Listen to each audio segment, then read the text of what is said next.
महाराष्ट्र में एक स्थान है पंढरपुर। पंढरपुर में ठाकुर जी का एक विग्रह है जिसमें वो कमर पे हाथ रखकर खड़े हुए हैं।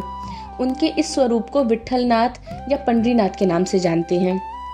विट्ठलनाथ भगवान की एक परम भक्ता हुई, उनका नाम जनाबाई था। जनाबाई का जन्म भी महाराष्ट्र में हुआ था और बहुत छोटी सी आयु से ही वो विट्ठलनाथ की पूजा करती थी, अर्चना करती थी, उनके भजन गाती थी और उनका एक अलग सा ही लगाव उनके साथ था।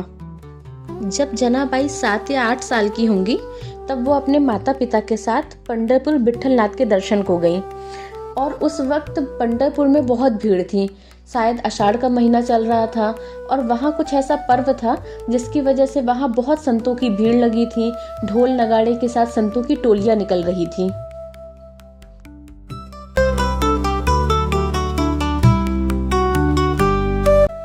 पंढरपुर की भीड़ में जनाबाई अपने माता पिता का हाथ जानबूझकर छोड़ देती हैं और उनसे बिछड़ जाती हैं। आम बच्चों की तरह वह इस बात से दुखी नहीं होती, बल्कि वो अत्यधिक प्रसन्न होती हैं। वो यह सोचती हैं कि अब तो मैं अपने विठोबा के साथ रहूंगी, यही मेरा परिवार है, ये संत ही मेरे साथ रहेंगे और मैं नित्य अपने विठोबा के दर्शन करूंगी। अपने माता पिता से बिछड़े अब जनाबाई को 3 दिन बीत गए थे, पर अभी तक उन्हें विठोबा के दर्शन नहीं हुए। अत्यधिक भीड़ होने की वजह से जनाबाई मंदिर में प्रवेश ही नहीं कर पाती थी। आखिर थी तो वो छोटी सी बालिका ही। उदास जनाबाई चंद्रभागा नदी के तट पर बैठी अपने विठोबा से कहती हैं, मेरे विठोबा, मैं अपना सब कुछ छोड़कर आपके पास आई हूँ, आप मुझे कब मिलोगे? जनाबाई की इन बातों को एक महात्मा सुन रहे थे। महात्मा जनाबाई की सरलता, सहजता और ठाकुर जी के प्रति उनके प्रेम को देखकर अत्यधिक प्रभावित हुए। वे जनाबाई के पास गए और उन्हें अपनी कुटिया में चलने को कहा। ये महात्मा कोई और नहीं, संत नामदेव के पिता थे। कुटिया में नामदेव महाराज कई संतों के साथ कीर्तन कर रहे थे। जनाबाई ने देखा सभी संत महात्मा नामदेव महाराज के कीर्तन में नृत्य कर रहे हैं और सभी महात्माओं के मध्य में पीतांबरधारी स्वयं विट्ठलनाथ भगवान नृत्य कर रहे थे। जनाबाई के नृत्य सजल हो गए। कीर्तन में नृत्य करते विट्ठलनाथ भगवान सिर्फ जनाबाई को ही दिखते थे, बाकी वहां उपस्थित किसी भी संत महात्मा को उनके दर्शन नहीं होते थे। अब तो जनाबाई को रोज शाम का इंतजार रहता था।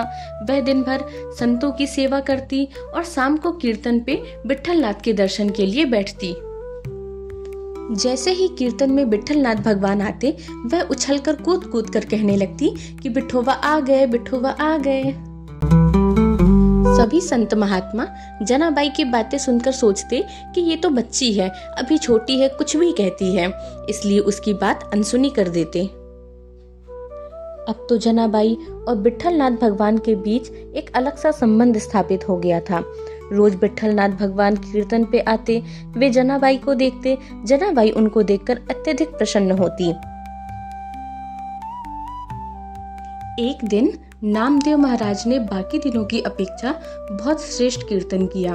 उस दिन विट्ठलनाथ भगवान बाकी दिनों की अपेक्षा ज्यादा नृत्य किया, लेकिन जनाबाई यह देखकर अत्यधिक दुखी हो गई और एक कोने में जाकर रोने लगी। तब नामदेव के पिताजी आए और जनाबाई को रोता हुआ देखकर उनने पूछा कि क्यों, क्या हुआ, तुम क्यों रो रही हो? जनाबाई ने कहा कि आज नामदेव महाराज ने बहुत ही श्रेष्ठ कीर्तन किया है। तब पिताजी बोले कि तो ये कोई रोने वाली बात है क्या? श्रेष्ठ कीर्तन पे तो खुश होना चाहिए। तब जनाबाई बोली, नहीं नहीं, मैं इसलिए नहीं रो रही हूँ, आज विट्ठलनाथ भगवान ने इतना अधिक नृत्य किया, मुझे इस बात की पीड़ा हो रही है कि कहीं उनके पैर तो नहीं दुख रहे होंगे। मंदिर में क्या पता कोई उनकी चरण सेवा के लिए होगा भी या नहीं।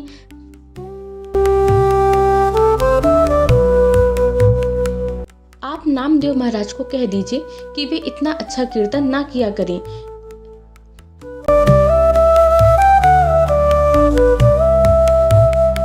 आज रात जनाबाई को नींद नहीं आई। वह सिर्फ इसी चिंता में घुल रही थी कि मेरे विठोबा के पैर दर्द दे रहे होंगे, उनकी चरण सेवा कौन कर रहा होगा, क्या पता उन्हें नींद आई होगी कि नहीं। वे तो दिन भर खड़े रहते हैं और उसके बाद इतना नृत्य करने के बाद उन्हें कितनी पीड़ा हो रही होगी। काश विठोबा मेरे पास होते तो सुंदर घी से उनके पैरों की अच्छी मालिश कर देती।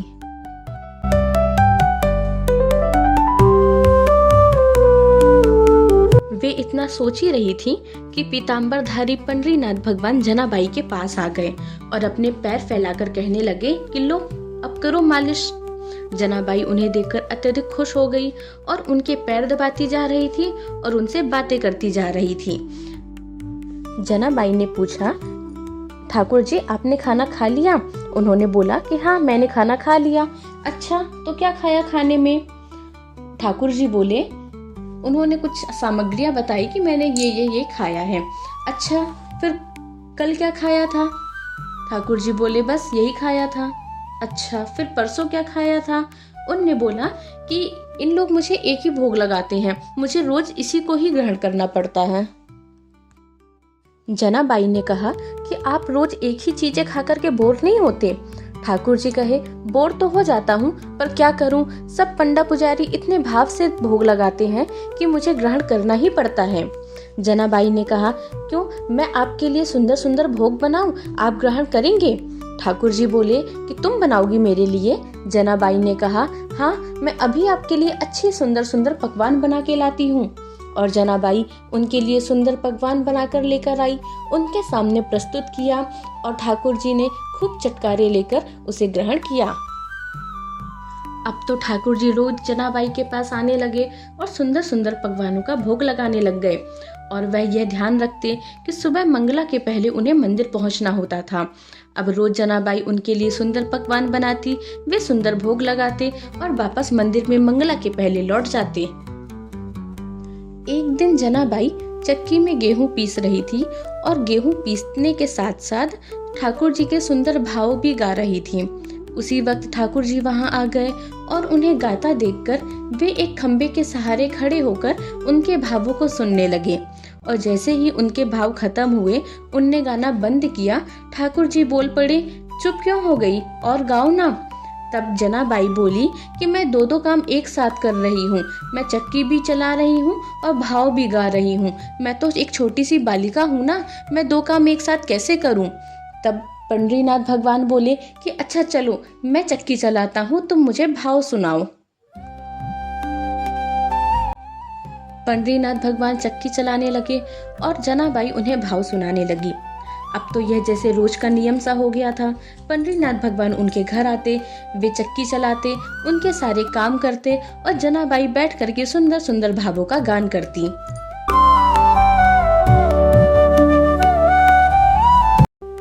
एक दिन जनाबाई ने कहा, विठोबा आप इतने सारे आभूषण पहन के रखते हो और जब आप चक्की चलाते हो तो इससे कितनी आवाज होती है, मुझे तो डर लगता है कि कहीं इनकी आवाज सुन करके कोई उठ ना जाए। ठाकुर जी ने अपने आभूषण उतार दिए और कहा, अब ठीक है, अब तुम गाओ।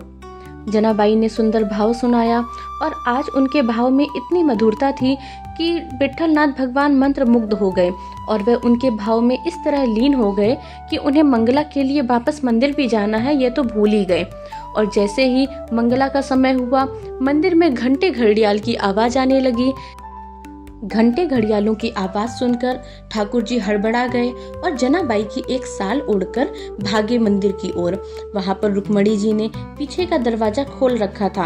रुक्मणी जी बोली, जल्दी आओ, कपाट खुलने का समय हो गया है। जैसे तैसे ठाकुर जी अपने स्थान में पहुंचे, पर आज ठाकुर जी से दो गलतियां हो गई थी। पहली, वे अपने आभूषण पहनना भूल गए और दूसरी, वे जनाबाई की शॉल ओढ़कर ही अपने स्थान पे खड़े हो गए। जैसे ही मंदिर के पट खुले, पुजारियों ने देखा कि ठाकुर जी ने ये किसकी शॉल ओढ़ रखी है। भीड़ में खड़े नामदेव के पिताजी ने देखा और कहा, अरे ये तो जनाबाई की शॉल है। और उनके आसपास जो लोग खड़े थे उन्होंने भी यह बात सुनी कि यह शॉल तो जनाबाई की है। और उसी वक्त पीछे से एक पुजारी ने हल्ला किया कि अरे ठाकुर जी के आभूषण चोरी हो गए, कोई चोर उनके आभूषण चुरा कर ले गया।